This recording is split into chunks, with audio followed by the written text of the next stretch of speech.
Alam mo bang hindi ka mabait kung binabaluktot mo ang katotohanan para lang masabing you're just kind? You are not stuck. You are just scared to decide. Alam mo ba that even if you're in the business world or maybe you're an entrepreneur, corruption will still hurt you. You can't expect ₱1,000,000 life with a minimum wage effort. Ever felt guilty of your success? Yung nahihiya kang i-celebrate yung mga wins mo. Kindness isn't an excuse to lie.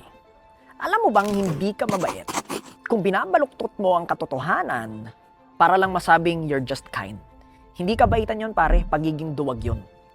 Katulad ng sinabi ko kanina at uulitin ko, kindness isn't an excuse to lie. Ngayon, kapag nagsabi ka ng totoo, di ba, parang ang nangyayari ngayon ikaw pa yung mean, ikaw pa yung judgmental, o ikaw pa yung walang empathy. Pero let's be real. Sorry, but I just refuse to sugarcoat lies. I cannot adjust facts and truth for your convenience. Kasi ang kindness without truth, manipulation yan. Pero ang truth without kindness is arrogance naman. Kaya hindi pwedeng magsinungaling para lang masaging mabait. Pwede naman kasing maging tapat at mahinahon. Alam mo, yun pa nga yung tinatawag na real leadership. You are not stuck. You are just scared to decide. Let's be honest. Alam mo, maraming tao, they stay in the same place not because wala naman talagang option or feeling nila wala naman talagang choice. Pero ang tunay na rason is because they keep waiting for perfect opportunity and perfect timing before moving. Pero ang clarity, it doesn't come before decision. It comes after taking action. You move first, then the road will start to reveal itself. Kaya kung meron kang mga desisyon, panindigan mo na yan. Don't look back. Don't make a choice and then find reasons to regret it. Move and live with it. Do not find any justifications to regret. Don't overanalyze. Don't romanticize the what-ifs. Suggestion ko, wag ka na nga mag-what if eh. Kapag nag-decide ka, just move forward with it.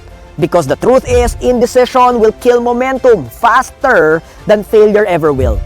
So decide, live with conviction, and let clarity meet you halfway. Alam mo ba that even if you're in the business world or maybe you're an entrepreneur, corruption will still hurt you. Especially kung ikaw ay nasa Pilipinas dahil corruption doesn't just steal money. It kills investor confidence. And when investors lose trust, they stop building, stop hiring, and stop competing. Alam mo kasi ang pinapatay ng korupsyon ay tiwala, yung trust. And when trust dies, investor confidence disappear. Kasi pansinin mo, kapag namatay yung investor confidence, wala nang competition. Kapag wala nang competition, wala nang pressure to innovate. Wala nang reason para bumaba ang presyo kasi nga wala nang competition eh.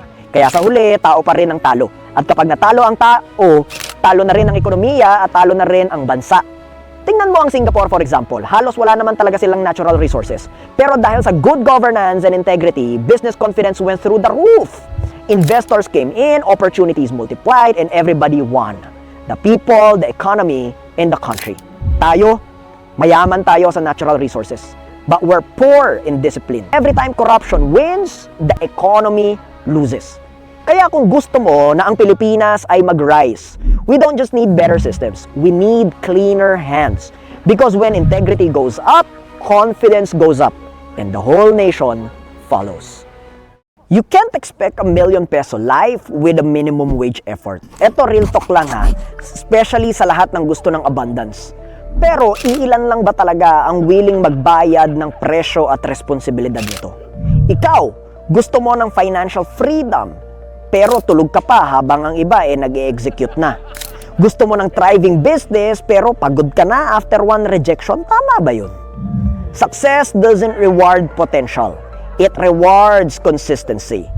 The truth, average effort will never build an extraordinary life. Kaya kung gusto mong maranasan ang level ng result na hindi pa nararanasan ng iba, magbigay ka rin ng effort na hindi kayang ibigay ng karamihan. Because greatness never goes on sale. You pay full price through discipline and responsibility. Ever felt guilty of your success? Yung nahihiya kang i-celebrate yung mga wins mo. Sometimes, di ba, you're scared to share it. Kasi baka isipin ng iba, nagyayabang ka. Alam mo, that's not really about being arrogant. Nagkakaroon na tayo ng tinatawag na success guilt, na para bang bawal maging successful kasi yung ibang tao sa paligid natin, especially, struggling pa lang or surviving or hindi pa successful. You care so much about the people around you and what will they say about you that you started to shrink yourself. para lang makibagay sa kanila. Pero hindi ba mali iyon? Hindi ba hindi tama na just because they won't left behind, ikaw yung kailangan mag-adjust at mag-suffer? Because here's the truth. Hiding your blessing doesn't heal their pain. It just dims your light. It only hides the proof of what is possible through you.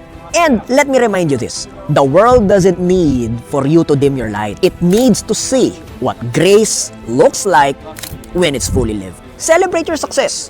Huwag mo na yang ikahiya.